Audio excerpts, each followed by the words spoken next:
People won't care how much you know until they know how much you care. That's a key element to being effective in our preaching and teaching.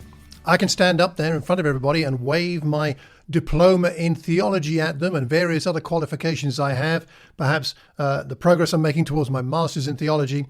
Oh, I could stand up there and wave this at them and say, look, you should listen to me. But why should they listen to somebody just with a piece of paper if they don't care? Jesus knew all the mysteries of the universe. He knew all truth.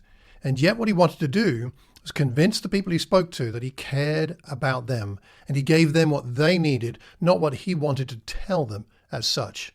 Jesus cared, and a good, effective preacher and teacher is somebody who cares, just like Jesus, for the people they are speaking to. So that's what we're talking about today in this week's edition of the Tuesday Teaching Tips, number 322, and it's part of the 10 Commandments of Effective in Preaching and Teaching series.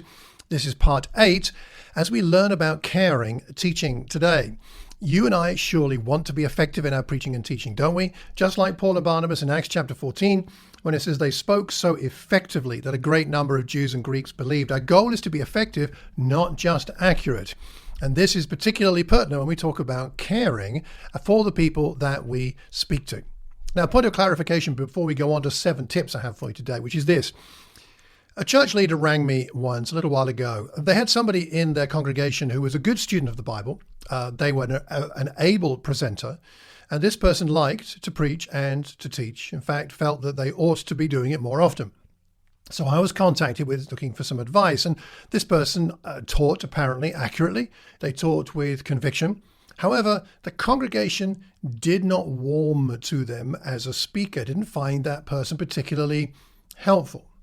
And the problem, as it was explained to me, was that this person, for example, would turn up late for church services, not being there before things began, would leave early, didn't engage with the fellowship at meetings, and indeed was not connected relationally very much to the rest of the congregation, not just at a meeting, but during the week. Therefore, those that they spoke to didn't sense that he cared. Now, I'm not going to make a judgment on that person because I don't know their heart, but suffice it to say that if a congregation don't sense that you care, your effectiveness is greatly compromised. You may be greatly gifted, but you may be greatly ineffective if the congregation or the people you're speaking to don't feel you care. So what we're talking about today is not how to make people feel you care. That would be manipulative. But instead, we're going to focus on how we can grow in caring and communicate that we care while we're speaking. Now, I've got 15 tips we could do on this, but I'll just restrict myself to 7 today to make it manageable. And you let me what you think helps people to sense that we care and helps us to care for those we speak to. So tip number 1. Tip number 1 is pray. Got to start there, haven't we? Pray for the people you speak to. Pray for their spiritual well-being. Pray that the issues in their lives will be resolved by God's strength. Of course, if you don't know what the issues are, that tells you something about how much you care about them. But find out what those issues are. Pray for them. Pray like Paul did. One of the things you might like to do is look into Paul's letters and look for the prayers he offered in those letters for the people he's speaking to. Sometimes they're very clearly a prayer. Sometimes it's kind of like a spontaneous prayer breaks into his writing. You see that, for example, in 1 Thessalonians more than once. Have a look at the way Paul prayed for the people he spoke to give you some inspiration as to how to pray for those that God may guide you to speaking to yourself. So number 1, pray. Number 2, make the most of what we call fellowship. Be devoted to the fellowship. Whenever you have a chance to speak, you should do this every week anyway, but particularly when you have a chance to speak, arrive early. And stay late until, as my old friend Mark used to say, until the last dog dies. Come early, stay late, talk to everybody you possibly can. Talking to people before you speak, before the church service begins, helps the listeners you're speaking to at that point, helps them to see you as a fellow human being, not as the speaker. That's a horrible place to be. Here's our speaker. Well, here's our brother or sister. Here's a person just like you and me who is speaking for us today. Make the most of the fellowship. Number 3, make it a habit to connect with the people you speak to. Look for reasons to connect with your fellow brothers and sisters. Remember birthdays. Remember anniversaries, other special events in their lives. Pray together with them in person if you can.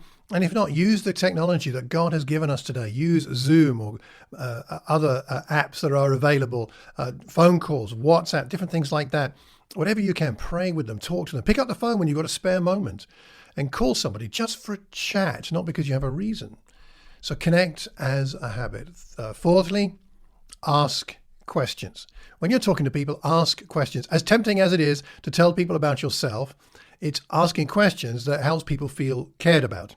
And this is particularly important when someone's talking to you and you have a better story than theirs. So they'll tell you about some holiday they went on. You're like, well, that sounds great, but let me tell you about mine. This is not a helpful way to have a conversation with somebody if you want to really care about them. They say, I had a wonderful holiday. It was like this. Rather than giving them your better story, now's the time to say, that sounds amazing. Tell me more. Why was it so wonderful for you? Get into what's on their mind, on their hearts. Ask them how they're feeling. How are things at home with their children, with their spouse, with their perhaps elderly relatives? What's it like for them at work at the moment? How are they dealing with the economic challenges that we have? How are they feeling about their relationship with God? What else are they interested in? Ask questions. Jesus did this all the time, asking questions. There's a great book by one of my old lecturers called Conrad Gempf called Jesus Asked What He Wanted to Know. You might like to look that up. Really good book on seeing the way that Jesus used questions to help meet people's needs. Fifthly, number 5, time. You can't beat time together for caring about people and people feeling cared about. Nothing replaces time. Contact isn't the same as connection. And connection is nurtured by time.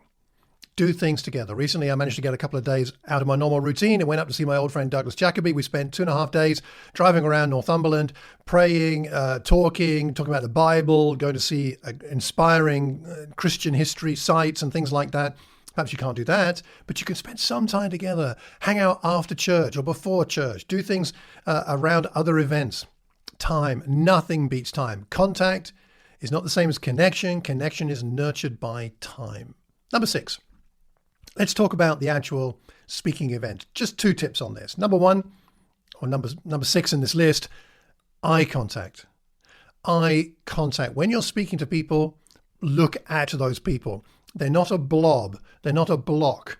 And don't spend your time looking at the far wall, the ceiling, the side wall, your notes, your watch, I don't know, your phone, whatever.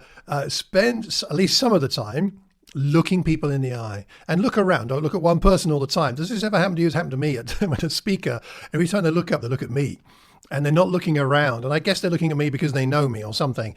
It's very disconcerting for me that I'm being looked at all the time, but it's also not connecting with the rest of the people in the room. So eye contact, not eye staring, but eye contact, and moving on to another eye contact. Really helps people to feel cared about because you're connecting with them personally. I'm speaking to you. I'm not speaking to the group. And number 7, vulnerability. Vulnerability, as scary as it is, open your heart. Share vulnerably when you speak. Let everyone know that you are a normal person just like them. You're not standing there and speaking because you are superior to the people you're speaking to. You're simply doing this because you've been called to it and perhaps you're gifted at it in some way. So be vulnerable. Now, being vulnerable, we'll have to talk about this more another time. It doesn't mean laying it all out there. That might not be appropriate. Don't tell everybody everything. And don't do it to gain sympathy, like, oh, poor Malcolm, oh dear. And now people are focused on you rather than on God. But if you're talking about courage, talk about a time when you found it difficult to have courage, perhaps when you failed to have courage and boldness. If you're talking about evangelism, talk about your failures as well as your maybe some successes. At least talk about your feelings every now and again. I'm talking to you blokes. Let's talk about our feelings. And it's more than just anger and frustration and impatience, which are all kind of the same thing. There are lots of different emotions. Look them up if you don't know what they are. But let's talk about our feelings at least a little bit. Let's be vulnerable. Then we're a real person. And that helps people to connect and feel cared about when we're talking. So just to sum up, you can't force people to believe you care about them, but you can love people. Do that consistently and in a Christ-like way, and your speaking will find a smoother channel to the spirits of your listeners.